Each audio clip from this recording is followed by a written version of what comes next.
Hi, I'm Mike Messier, and welcome to the very special 25th episode of Short Film Showcase. I'd like to thank Jeff and Cody here at the studio and our producer Bryan Casey for putting this show together. It's really been my pleasure hosting the show, and I'd like to thank all our guests in previous episodes. Now on this episode we have two very special in-studio guests as well as some great trailers and short films. First, let's take a look at the trailer for Lower End Films' You've Been Invited, right here on the Short Film Showcase.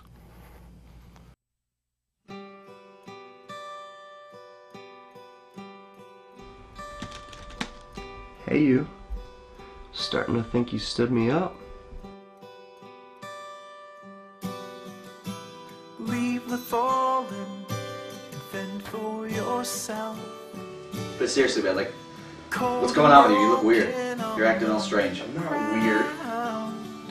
Yeah, you're kind of acting a little weird. Come on. Come on, where are you? Word buddies. Dude, do I look like the type of guy who would be playing a word game? They're just all hot and bothered because I'm here. Okay, if you say so. Well, then I'd say you're pretty damn stupid for expecting anything else. Think so? Yeah. You surrendered to separate and flee from fate and shatter everything you know.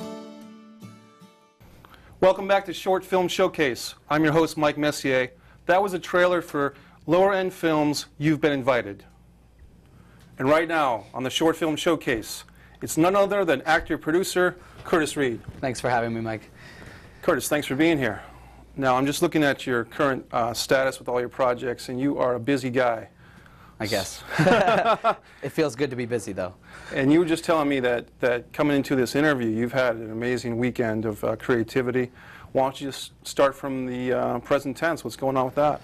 Well, yeah, you just shared the trailer for You've Been Invited, which is Lower End Films' most recent short film and most recent project before this last weekend that you're talking about. So just this past weekend on Friday, I went down to Danielson, Connecticut, the Pomfret, Putnam area, and stayed over a friend's house who is my director of photography and director of not only The Cold Read, but You've Been Invited, and now a new feature film that we just filmed for the last 4 days called The Trespasser. And both You've Been Invited and The Trespasser were written by Natasha Darius.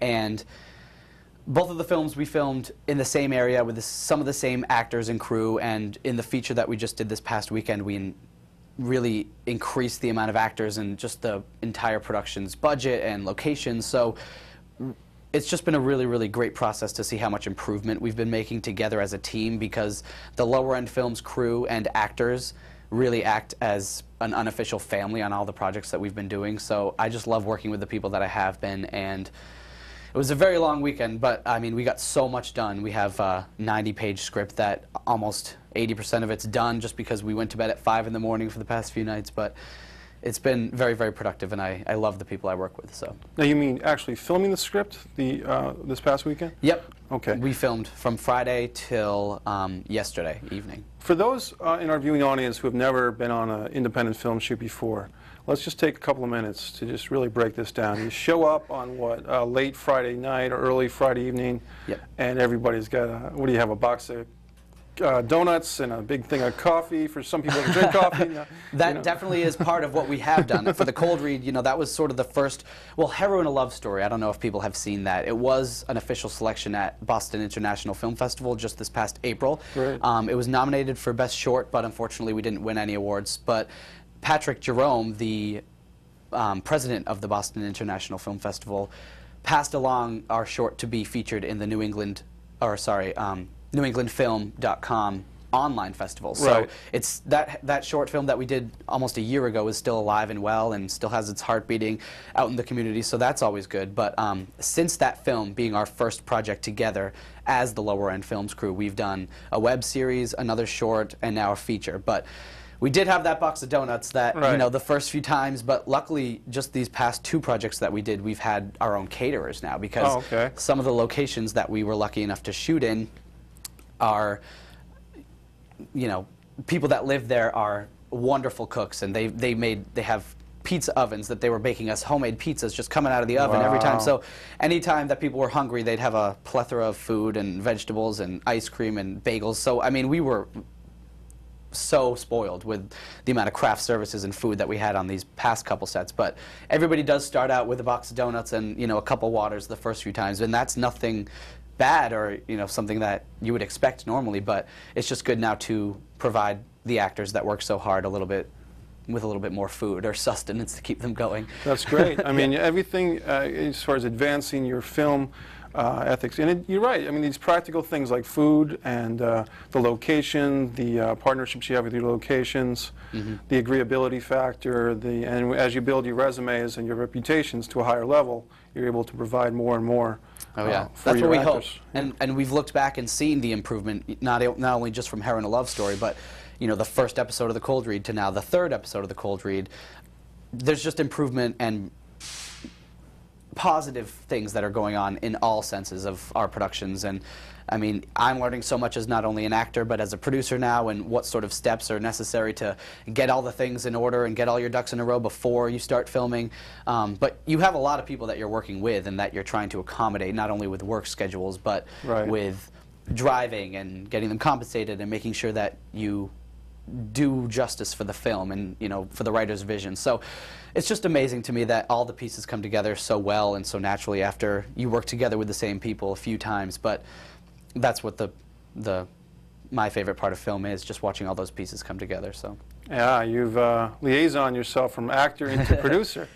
I mean, it was literally an accident. I started out as mostly like a location scout for a few things, having offered my apartment for Heroin: A Love Story and The Cold Read. I became another location scout for a few other things. I was approached by, actually, Billy V is here today, and he was one of the actors in Killing Khan. And I was approached by J.R. Hepburn and Van John Brockman, who were both involved with that film as well.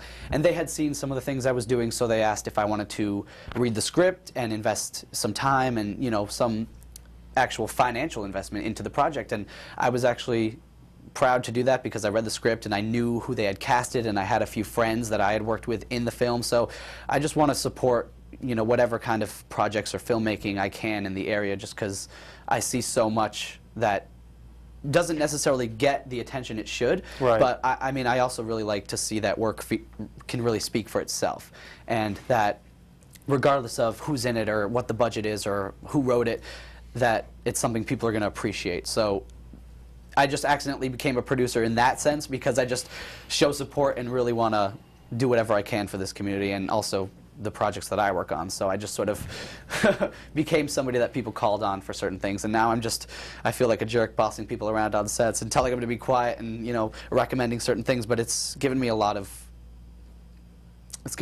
encouragement and feeling of empowerment just to know that I'm sort of making a difference on things that people will hopefully appreciate at some point. A producer with a conscience. Uh-oh, look out. Uh-oh. Is that a good thing? I don't know. It's unheard of. I know. But that's why I think it's a good balance to have, because you also have the producers and the director and the writer all in that mix trying to get done what you need to get done in a certain amount of time with the actors who are only available for XYZ hours. So it's a lot to do at once, but I feel like being busy and being sort of in a mentality where I have to stay on top of everything, that's when I work my best. So I've been really, you know, blessed and thankful to work with all the people that I have and who have given me the opportunity to do this, because I'm not just inserting myself in projects and saying, hey, I'm here, but at the same time, you know, if I have and when I have been approached in the past, it's flattering more than anything else. Well, you know, Curtis, what you're telling me is that basically you're becoming a go-to guy in these circles, and as you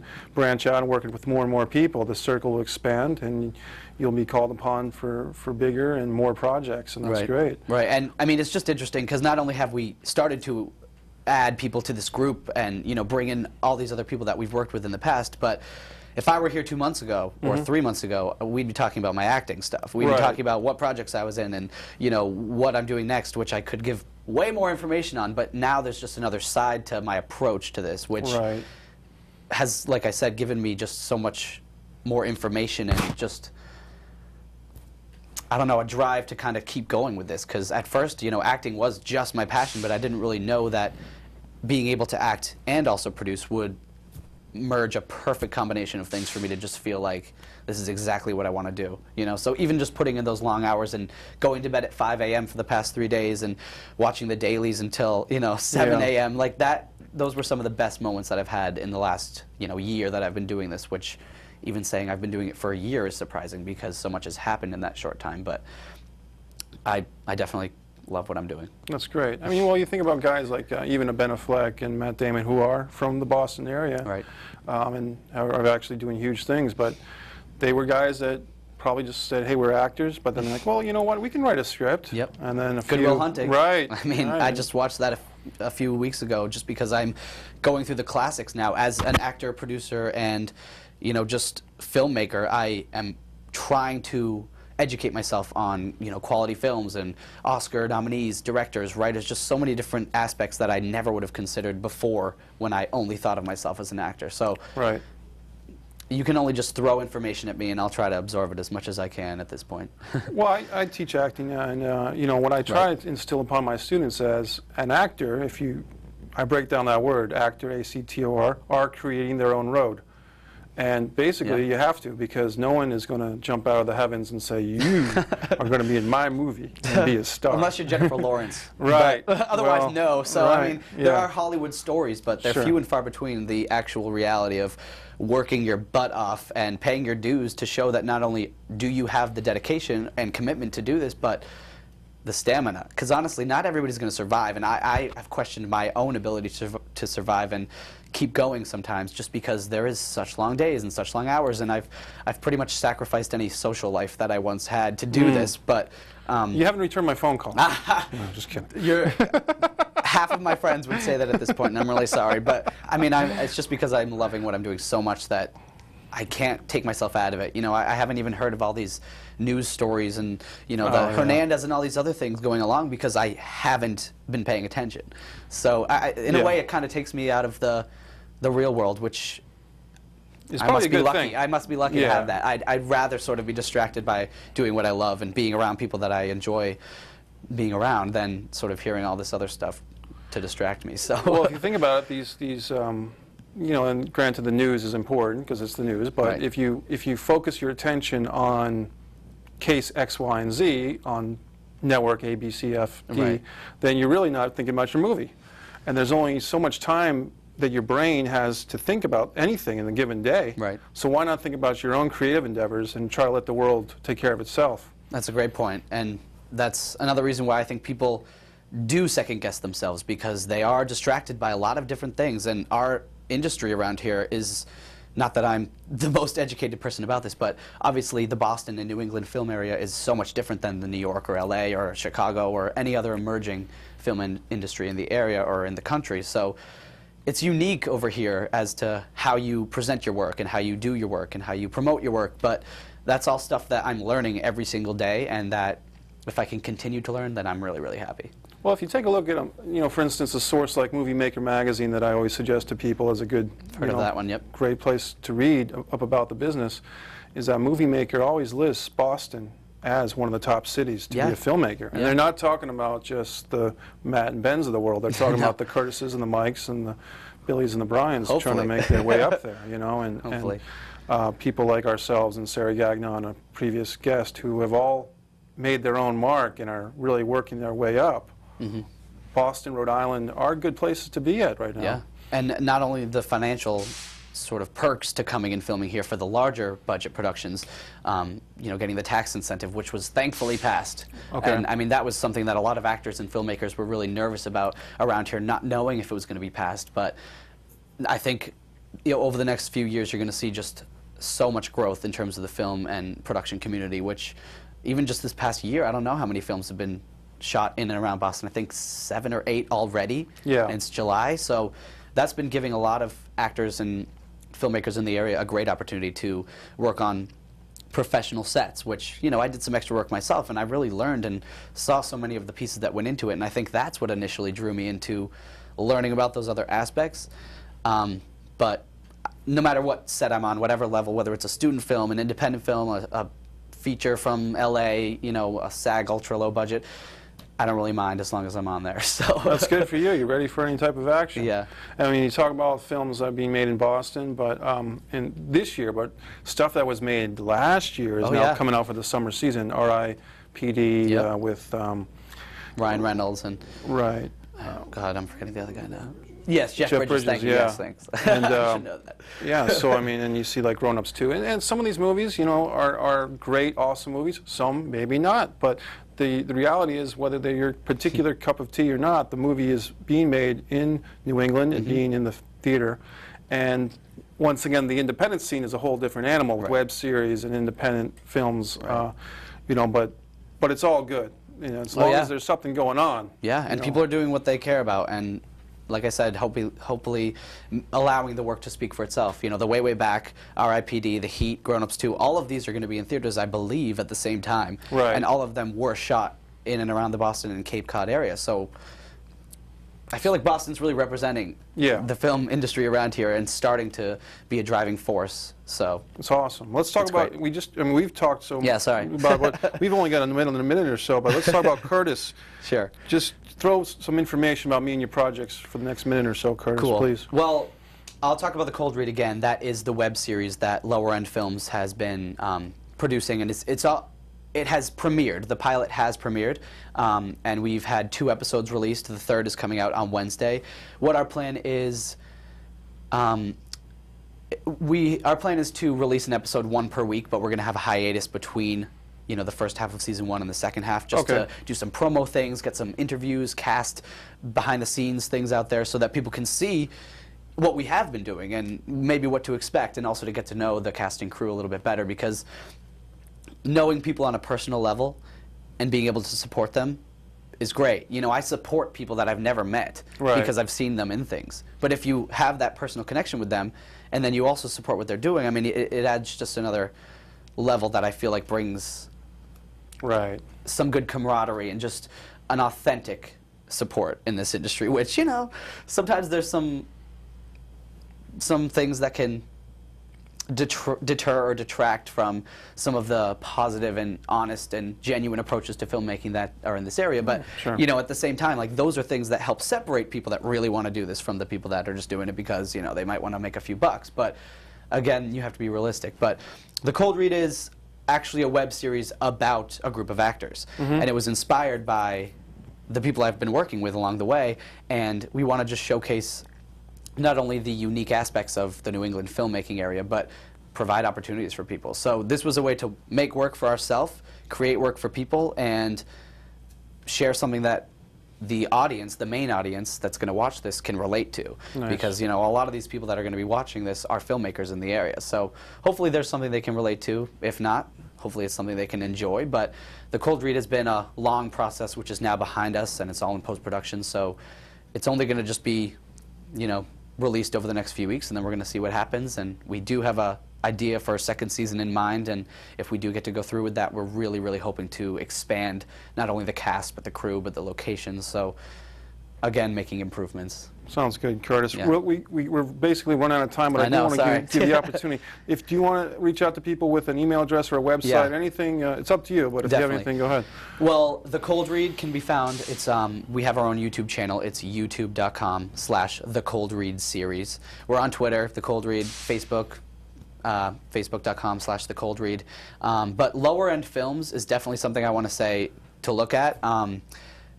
We also have a YouTube for Lower End Films. And that is going to be something that in the next 3 months we're going to be releasing not only all of The Cold Read, but a short and a feature. So we hope that people can see what we've done and can see how much better we've become over these few months, but just sort of appreciate the fact that we love what we're doing, and it's great to be a part of this industry and community around here. Well, it's great to have you on. We had a great conversation. Thank you very much. Thank you very much, Curtis Reid. Appreciate it. Short Film Showcase. Yeah, thank you for having me.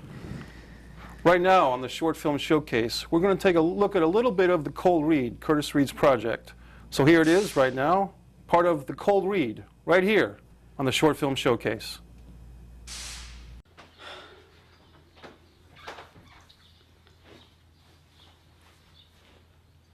Seth, will you hurry up, please? What the heck are you doing in there? Be there in a second. Get off my ass. Oh my god, did they seriously post that again? Seth, come on! We gotta introduce ourselves to everybody. Hurry up! I'm here. It's not like they're going anywhere. Right. And what the heck are you doing drinking? It's 10 in the morning. It's breakfast.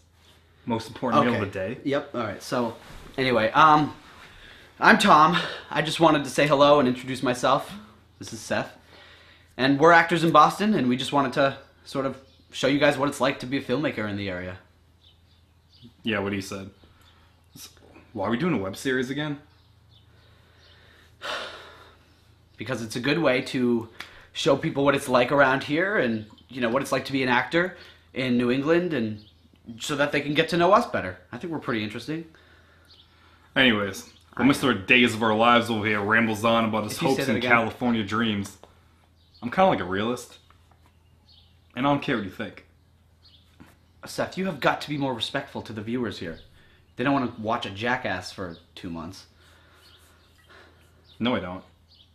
I'm on my way. Oh my god. I love you, Julia. Please stop that. Oh my god. He does this every time.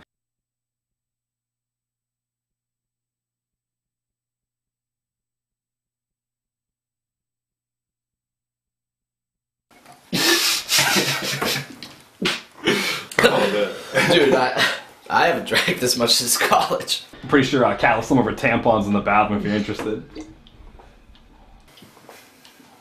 Why would I want a tampon? I don't know, because apparently you're squirting everywhere. See, just like that. Oh my god. Dude, so you pumped about this open call or what? Yeah, man, I can't believe they called back already. I only submitted yesterday. So it means like an audition too then, right? You didn't submit yourself. I don't think so. Dude, I'm on my way. Oh, yeah. Alright, let's go sit down. Haters. So it's Friday night. I mean, we're all feeling a little tipsy.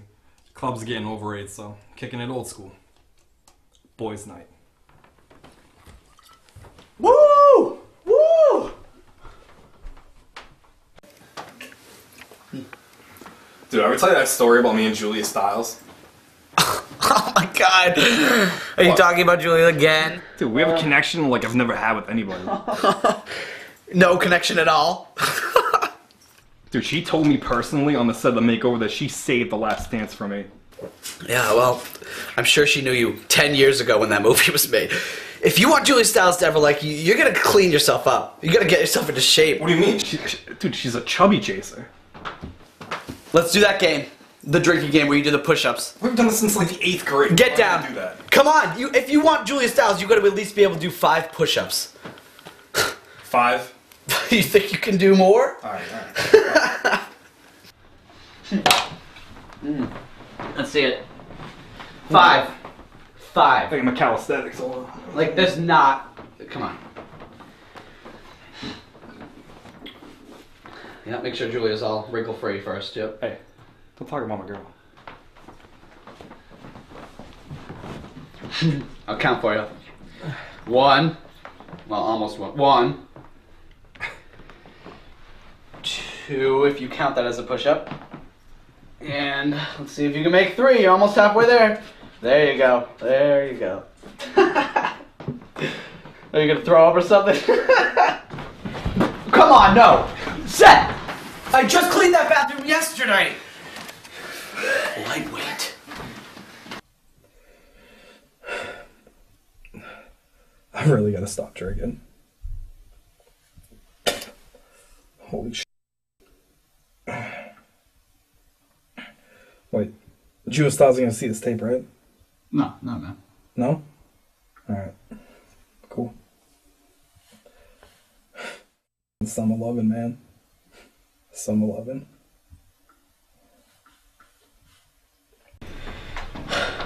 Seth has been in there for a long time. I don't know what's going on. It's crazy. I hope he's okay. He's a lightweight. Guess the gang's all here, huh? Oh, hey. Welcome back. Cat. Yeah. Yeah, I mean, as you can see, you took a while in the bathroom again. Yeah, so. we've been here having a party without you. Yeah, I was just had to take care of something. You know? Oh, okay. Take care of something. Did you brush your teeth this time?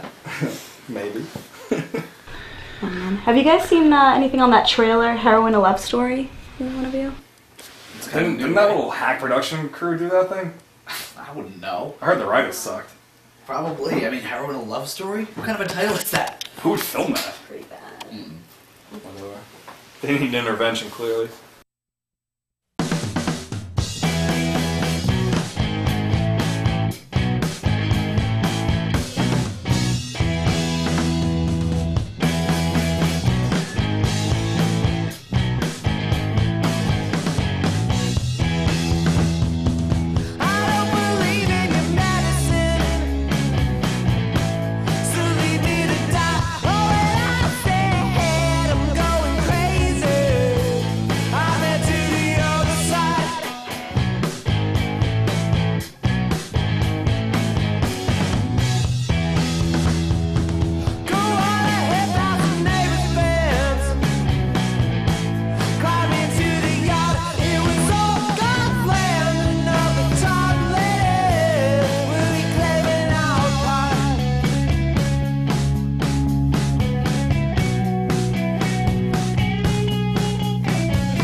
Some of this elevator music.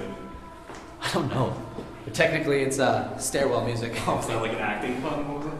I don't know. Where's stairwell? Seems like they went all out for this audition, huh? Well, we need to know where we're going, first of all, but that's standard. I mean, except for the smiley face, actually. It's weird. So wait, since this is an open call, that means I can audition too, then, right? I don't think so. I mean, I submitted my information. You didn't. I wouldn't get your hopes up. That's kind of standard procedure. Whatever. I'm still gonna do it. I've been brushing up on my Messier technique, so I'm pretty sure I'm gonna nail this. Love you, Julia. Well, look at this dungeon.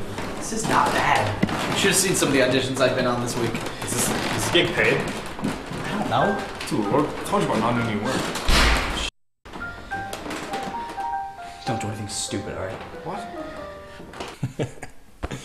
This is gonna be good. Hey!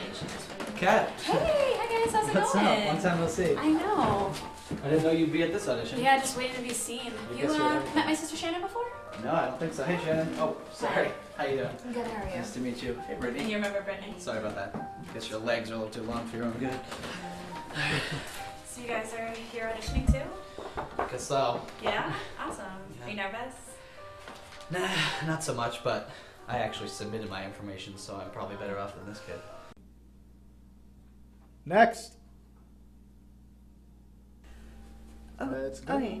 But Devin, I don't want to lose you. You're really all I've ever known. I missed your touch. All right. Look, Sandy. Mandy. All right, Mandy, Sandy, Randy. If we're just like, if you want to come to my place during the weekend, you know, my wife's gone, so I have a little, you know, couch set up, lights and props and everything, you know, a couple plugs. Oh my God. And if you want to, you know, just get some free coaching advice from me, we can come down there and it's all set. Oh my God. Oh my God. No, Sandy, do you want to get ahead? Or What? do you want to Oh my make God, it in this you are- business? You're just awful. No, like you can be in the movie. You'll get paid.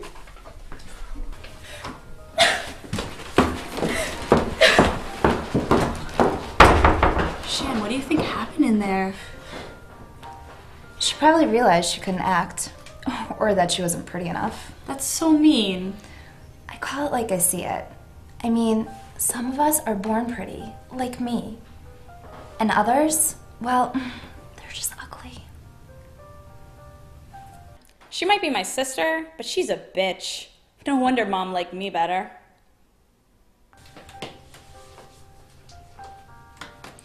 Who would you guys rather sleep with, Justin Bieber or Channing Tatum?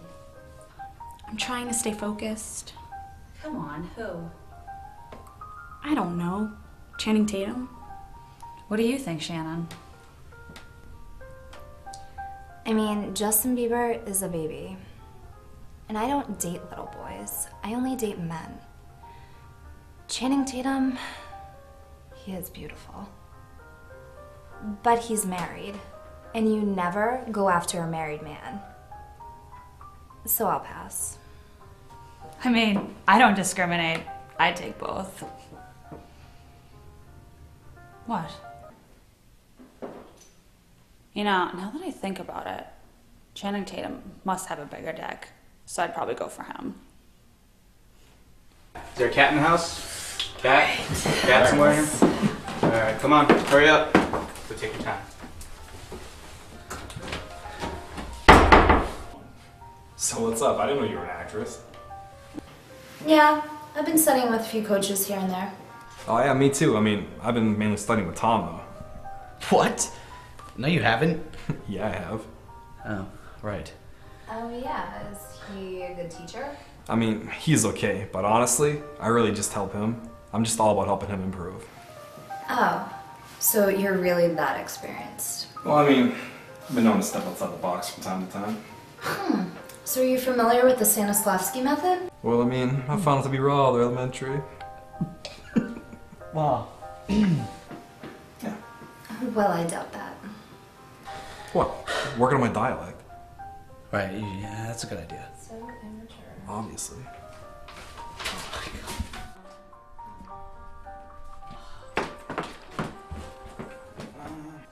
Shannon? Going on this way.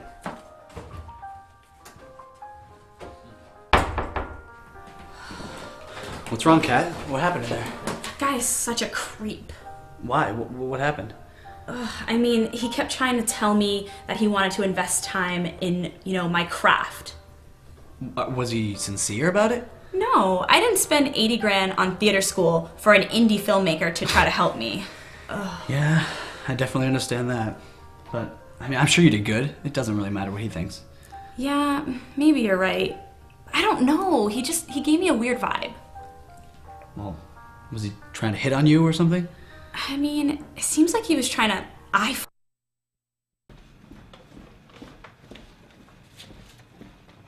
Hi.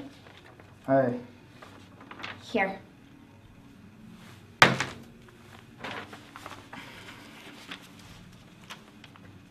So, do you feel comfortable with the material? Yeah, I feel very comfortable with my character. Well, that's good. So I was gonna say, you know, if you didn't, if you needed help, you know, relieving any stress, I'd be happy to help you. As if you were interested.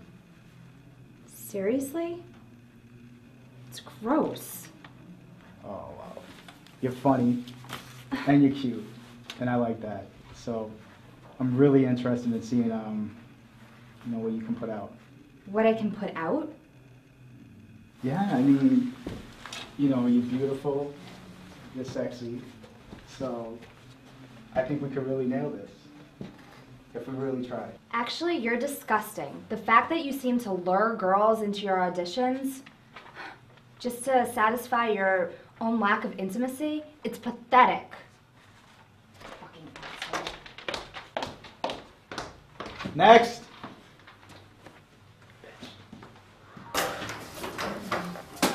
Let's go. That guy is such a loser. I hate non-union projects. Call me later after she calms down. Maybe we can all hang out or something. Yeah, that would be great. Sorry. No problem, I'll give you a call. And say a word, Seth. Followed me here anyway, you jackass. Let's hold on. Playing some Fruit Ninja. Okay. Is this your picture? Or were you lost on a milk carton? No, yep, that was just taken last month. I got some new headshots. Nice. Pretty good photographer, actually. Yeah, I'm sure he is. Yep, it's a girl. I'm sure she is. Do you want me to start this? Well, do you want to act or you just want to stand? I will start. Then start, man. Don't wait for me. Jessica, sometimes there just comes a point where people aren't meant to be together anymore. It's too hard. And... But Devin, I mean, we were supposed to be together for so long. I mean, does this really need to end like this? Seth. Don't worry about it. I fucking got this. You need me. Yes, it's been going on for too long, and I just can't keep living a lie. Alright, but in the script, It says Devin kisses Jessica one last time. So, I mean, you guys look like a couple of fruit baskets. So if you want the job, you know, kiss your man. What? Dude, I'm not doing that. Dude, seriously? Dude, you want the part, right? Well, you're looking for this part, right? He's not even supposed to be in this audition. It's for a girl. I'm just trying to help him. Well, dude, man, let me see some method acting, man. Make with the kiss. I'm not doing that, Seth. Bro, don't worry about it. I got this. Dude, come on, let's see it. Hey, how about you kiss our mother?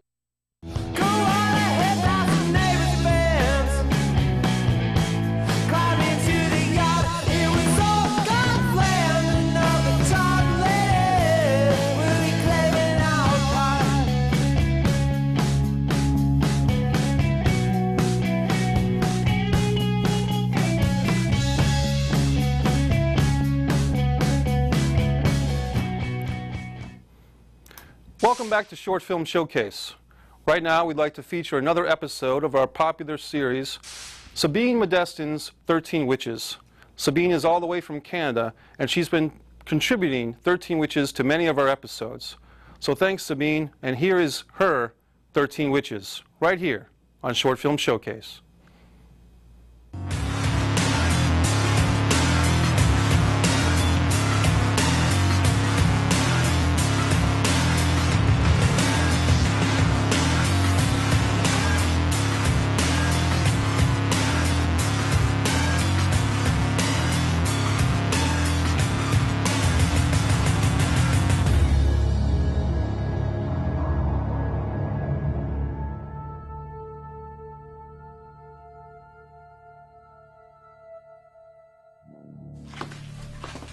Messier is busy.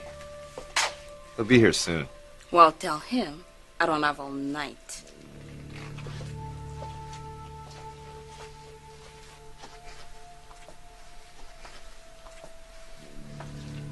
Do you have something for me, my beautiful wife? I'm not your wife. So my slave, then? Ah, come on.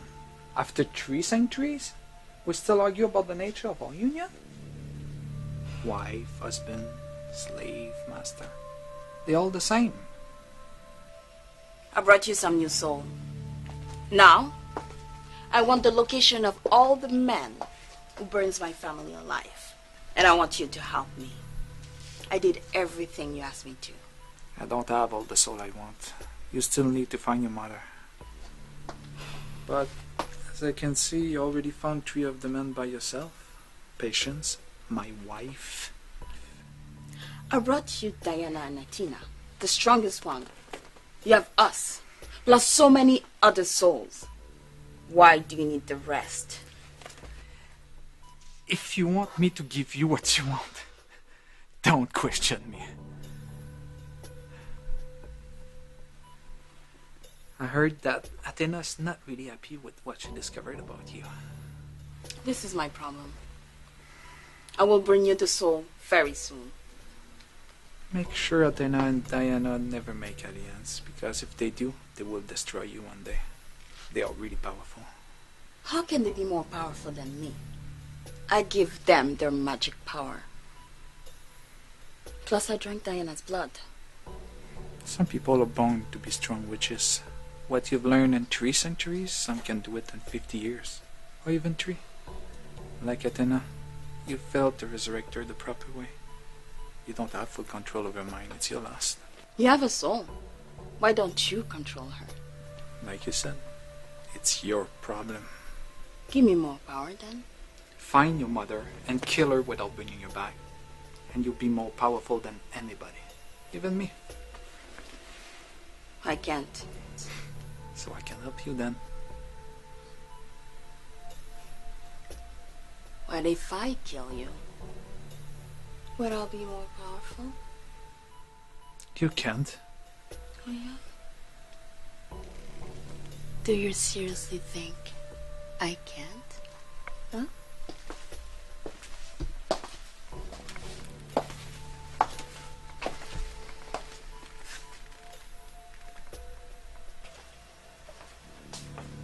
You want me to kill her? Bring you that bitch's head? Not now. Let's wait for her to bring me everything I need first. I want you to follow her and report all of her activities to me. Plus, I don't want her head. I want her heart. Don't forget, I want Athena when everything's done. You can have her now if you want. Just use your brain, dummy. I know, but I want her soul as well. Sure. I'll give you the rest of it when I'm done. What do you plan on doing with those souls anyways? Why don't you just shut up and do as I say?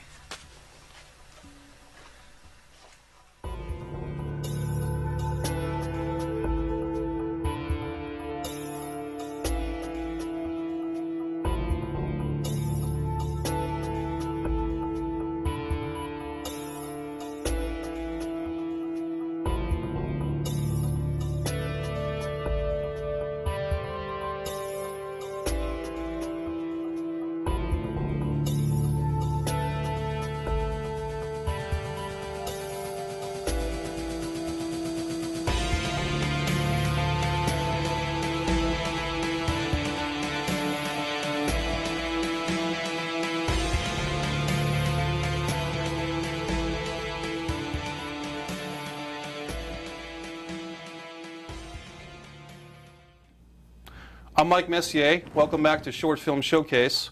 You just saw another episode of the popular 13 Witches by Canada's Sabine Modestin. Right now, I'm very happy to introduce our next guest in studio.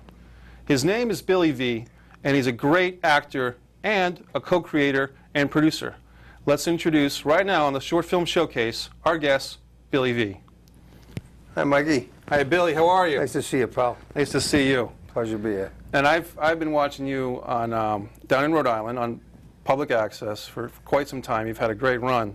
And before we get into your acting, let's talk about that show. It's been part of your history that people might know you from. Yeah, well, funny enough, I have two lives, so to speak, but that was my before life, before I got into, it's like BC or AD, but that was before acting itself, but that was my sports business. I own a sports marketing company called Good Sports and Entertainment, and I did a show, believe it or not. I was one of the original guys when the Interconnect started. Yep. With being able to do a show as far as on the Interconnect and do all the legends of the world of sports. So I've worked with some of the greatest of all time, guys from Mickey Mantle, Yogi Berra, Bill Russell, Rico Petrocelli, pretty much who's who. So it's been a lot of fun, and funny enough itself, you know, pursuing my acting career, I neglected that a little bit in itself, but yeah, a lot of people still, as far as watch the repeats. It's funny, I was watching one last week, and when they said 43, that was 10 years ago. I think it's time to do a new show. Well, you know, Billy, I know, it's you know, those aren't repeats, they're classic episodes. Well, that one has to be a loss for me because I didn't see that one. They're classic episodes of the Billy V Show. But it's great, you know, you talk about the evolution of cable TV, and that was back in the day when there was 3 cable systems back in Rhode Island. Right. So when I did a show, it wasn't a one-stop shop. I'd have to go to 3 different cable companies, drop off the tape, and then when I had advertisers, eventually we graduated to a regular show with commercials and all. I would have to drop it off and insert commercials from all the different businesses from the different areas.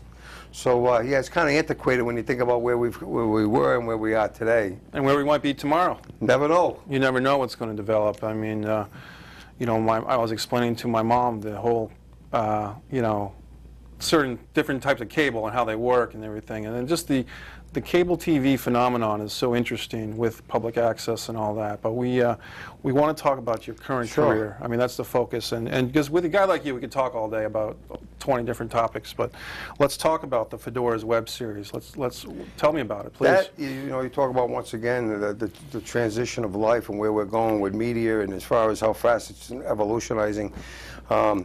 Fedora's web series is a 1930 web mob series, which is a real passion of mine. I've always had that mob genre fascination, as well as I love as far as the guys in the suits and the hats, the fedoras, and so as far as the project itself, as you know, as far as we could have done a short movie, or we decided to do a series. Right. In the series itself, what's nice about it, as you know, the market's constantly changing. People are not sitting down like they used to and watch TV at home like they used to, have dinner at 5, 6 o'clock. They do their homework, 7 o'clock's TV time. Both mom and dad have 2 jobs today, and everybody's on the fly. So we decided to do it with the graduation of cell phones and being able to now be able to watch anything you want when you want. Right. That's where, as far as we want it to be, and that's what's happening with Fedoras itself. It's an exciting show, and the nice thing about it is you can watch it when you want. Dana Weinhoward from Connecticut and myself, as far as have collaborated and put the idea together to co-create Fedoras, and then John K. Fiore, which we took on as a writer now. He actually writes full-time for us, which is kind of crazy. Yeah. You know, you talk about as far as where this is going, and then we have Bob Kenny. Oh, yeah. Which is a great SAG actor. Bobby's done a lot of projects, and we happen to work on a variety of different projects together. He plays Don Angelo Colombo. Yep. And I play Don Nino Ponticello. And the only difference between the two of us, which we have similar parallels, is that I'm the boss of all bosses. Right. And then we have the Irishman, which is Jimmy Mancini plays Patrick McKinney. Right. He becomes a thorn in my side an awful lot. So he's got a lot of friends that are missing. And right. They're missing. So we got involved in a variety of different things, from prostitutions to as far as the rackets, gambling, you know, and bootlegging. It's a lot of fun. Yeah. And as far as for people that want to watch a great series, you can watch the trailer right on the, which is out right now. You can either go to the Facebook page, or you can go to YouTube and see Fedora's Web Mob Series trailer, which give you a good flavor of what it's all about. And we film most of the time outside of here. Like this past weekend, we were in Connecticut, in Hartford, and then we filmed as far as in different parts of Connecticut. Some of the homes we've been in, we actually filmed on set in a real speakeasy this past weekend. Wow. Which was pretty cool. It was set in 1929, 1930. Wow. So to be in a home that had an actual speakeasy, there was a bunch of them, and the guy was telling us is that what they used to do back in the day, they would leave their light on. Yep. And what they do now, or they still do it in the neighborhood, is leave, if you see a green light, you can stop by and have a drink. As far as red light, nobody's there. But as far as the green light, you can stop by and have a drink. You can walk the street and stop in different people's homes. So it's pretty cool. You know, it takes you back in time to quality days, as well as the story's really heating up. Yeah. We got some great ads as far as actors-wise. This is a SAG project as well. Right. So what's nice about it is that we got some good quality talent, as well as we invite up-and-comers to come on board as far as submit, as far as their headshots and resumes, because they get a chance to work with a lot of experienced guys. Yeah. And at the same time, you get a feel of what it's all about. So it's great stuff. Great stuff. Well, when you're looking for an Irish guy to get whacked, I'm the guy. I don't know if I have a trunk big enough for you. Cut me in half. 2 trips. Oh, funny. Man. I mean, just the fascination that we as filmmakers and film watchers have with the Goodfellas, with the Godfathers, and et cetera, now Fedoras. You know, and it's just, what do you think is about that lifestyle or that mindset that we, as civilians, we look into that world and we get fascinated with it? What do you think's going on? Well, I think it's a combination of things. First of all, it's very appealing. Yeah. Like the dress. If you looked at as far as at the poster, one of the cards I gave you itself, my wardrobe. I have a white cape on with a white hat. As far as the two-tone tie and the black and white shoes and the spats, they're always neatly dressed, and it's the power. Yeah. That goes along with it. Right. I think people, as far as are able to see, attract, as far as to men with power. And then at the time, as far as the money that goes along with it, the power, the money, the control. And guess what? I hate to tell you, there's a lot of detail, especially when you're running a crime family. That's why they call it organized crime. Right. It's run as a business. Right. I mean, now they call it politics. And then you have your liaison. Exactly. Yeah. Well, you had the Kennedys, you know what I mean? I hate to say it. Right. The father Kennedy was a bootlegger. Sure. So the fact of the matter is that, he knew firsthand what it was like as far as to be out there. But I think people are attracted to that whole gamut of what that stands for. And, you know what I mean? The power. And what's great about it is that to act it out, and to get into that mode, as far as, it's funny, because when you put on the fedora, which as far as, funny enough, I brought Don Nino's hat out, which you talk about being original. Fedoras is the first original web mob series to be recognized on the web. And by doing that, we're having a big ceremony this September, is being inducted into the Mob Museum in Las Vegas. Wow. So, which is pretty cool. My character will be with the best of the best, so to speak, with guys like Al Capone and John Gotti and stuff like that. So when we talk about, you know, historical history and where we've come technology-wise as well as programming-wise, I'm very excited to be a part of that. You said the Mob Museum in Las Vegas. In Las Vegas, Nevada, old Las Vegas. That's great that there's something like that to observe this love-hate relationship with history, you know, like this fascinating culture. It's amazing the mindset that goes involved, that's involved between, you talk about some of the most powerful men. Yeah. Like right now, just give you an example. Whitey Bulger's trial's going on up in Boston. Right. You know, I hate to say it, but at the same time, he's one of the most notorious guys that we'll probably ever know closest to the mafia. Right. In our time to like an Al Capone. Yeah. Where Whitey Bulger, as you can see, Robert Duvall's in town doing the judge. Yeah. He happens to take time out, and as far as to go take a seat and take a look at it, because it's an amazing and very attractive thing. Where I met one of the marshals, funny enough, that was protecting him in the Wyatt Detention Center, and he says, "Hey, want to see a picture?" He's got a picture of him and Whitey together, and he had him sign a book. Wow. Funny enough itself, but at the same time, it's captivating, and it's very intriguing to realize what propels somebody to that level, and how do they sustain themselves while they go through it. Yeah, how do you keep your mind even to having a bowl of Captain Crunch in the morning after you just had someone whacked the night before? I mean, how can the human psyche go to such extreme places of violence and power and control, and then raise children? You know, I mean, it's just... It's a business. Yeah. That's what it is. That's what it comes down to. It's a business is a business. You know, funny enough itself, I mean, you don't pay unless you play. Right. So it's not like they pick on women and children that are walking down the street. But there's also one thing that I can say. Sure. Was respect. Okay. Yeah. Okay. Today, a lot of kids don't even understand that word, respect. Oh, I know. I get it. Yeah. Okay, but if you notice, there was a respect factor, and people just knew. As far as, you know, if you earned your bones or made your bones, as far as they knew better enough to try to step over that line and test you, they wouldn't steal from one another unless they were, as far as it was part of their business. Right. They weren't picking on old ladies and doing high carjackings and stuff like that. It's a whole different way of respect and doing business. So, different mentality. But we got it all in fedoras, so I have to tell you. I want to see this. That's going to be great. exciting to follow, Yeah. and at the same time, it's been great to work with. That's great. Tell me about some of your other projects. I mean, we spent so much time on that. Yeah. But we've got the Killing Cons, for instance. I mean, tell me Killing about that. Con, that was a lot of fun to do. As far as that was with J.R. Hepburn. Yeah. As far as I started out, believe it or not, when they first cast me, as far as a cab driver, and then I got moved to a pseudo killer, so to speak, by the name of Ivan. I play a Russian spy. I speak both American and I have the Russian dialect. Yeah. And I think I surprised J.R. because he really never knew that I could act as well as far as I had not only the acting skills but also the physical skills to pull it off, which was a lot of fun. So you know, I kill a few people in that as well, and that's going to be a great film as far as once we finish with that for people to come out and see. That was a lot of fun to do. Another film I just finished, which will be out this September 17th, is Self-Storage. Yeah, yeah. We've heard some stuff about that. Yeah, that's with Eric Roberts and Yeah. Michael Berryman, along with Jonathan Silverman. Yeah. I play a character by the name of Mumbo. Okay. With Jonathan Silverman, which was a lot of fun. Once again, I play a heavy, so to speak. Right. And that heavy, as far as I back up Jonathan Silverman, which we were in pursuit of Eric Roberts and Michael Berryman. Wow. Which we buy body parts from them. So it's a pretty interesting film, and that comes out the 17th of September, which would be a lot of fun for you guys to watch. Nice.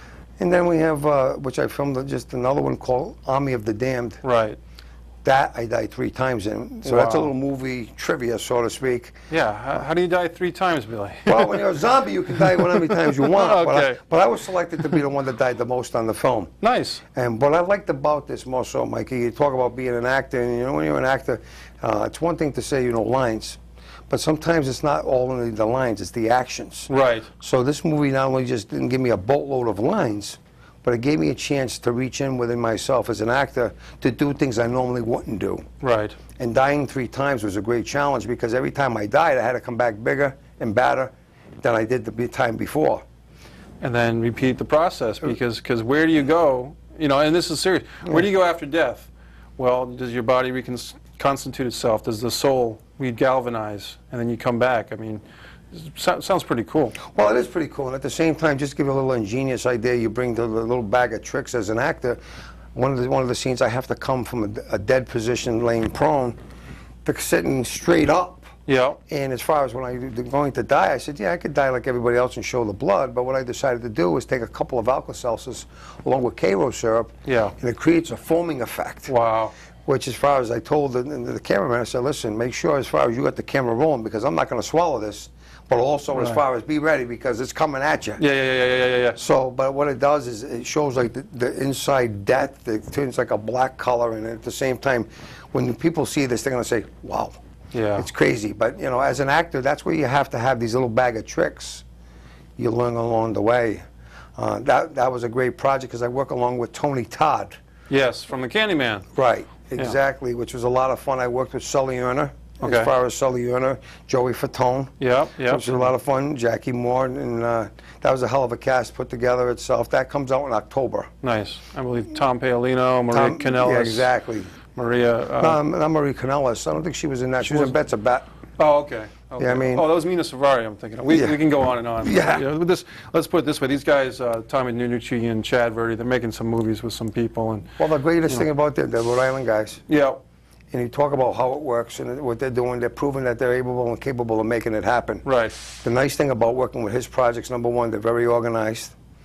Well, but not even more so, the distribution is incredible. Oh, yeah. You know, we're coming out with those 2 films alone. We got 100 million homes, 15 different theaters, Redbox, Netflix, and you talk about that's going to be out pretty much, you know, everywhere when you see as far as the distribution. And that's very important. Yeah. Just for exposure, not only me as an actor, but also as far as for a filmmaker. That's one thing we could talk about on another episode, Yeah. Billy, is just having those ducks in a row for guys like me trying to come up and learn these lessons, you know. How do you get the distribution? But that's a whole other thing. But we had just a few more seconds. But Billy, what made you want to be involved in entertainment? What was the...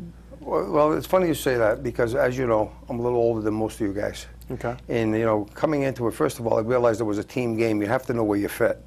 Second of all, I was involved in sports, and it's something I always wanted to do was to try acting. It's something that always bugged me.